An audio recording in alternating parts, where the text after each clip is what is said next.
kita minta tambah owning untuk tambah baik kan. Untuk tambah baik owning apa semua, tak lulus juga. Lama, setahun juga kita minta. Sebab kata struktur dia, apa ni, dia sebab bumbung dia flat tau. Bumbung dia flat, jadi bila hujan jatuh, dia akan meleleh. Dia akan meleleh kat batang dia tu. Lepas tu dia akan masuk ke semua bahagian tempat peniaga.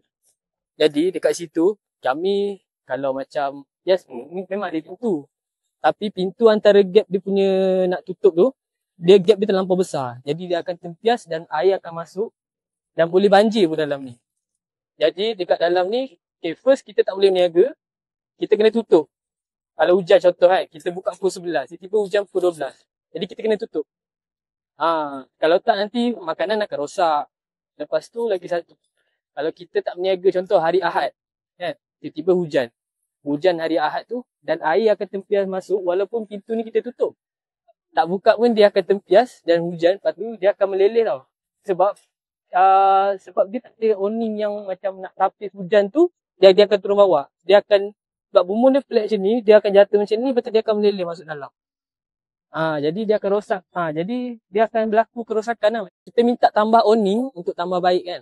Untuk tambah baik owning apa semua, tak lulus juga. Lama, setahun juga kita minta. Siap ada majlis sebab ni KPKT punya. Siap ada PKJ bawa KPKT untuk datang kita orang buat lawatan kan, site visit. Dia pun bagi tahu, saya explain lah kan, saya tunjuk ada video, banyak gila video kita bagi kan. Posok tak ada, tapi itulah dari first day. Ini yang paling utama, obviously lah bila hujan, celah lubang semua masuk air, jadi semua banjir kita kena gelap. Sebab kita kan banyak sewa kan, jadi kita tak expect lah dia punya result macam ni. Sepatutnya benda ni mestilah dia orang dah ada test ke apa kan. Should be tak happen lah. Bila hujan je banjir.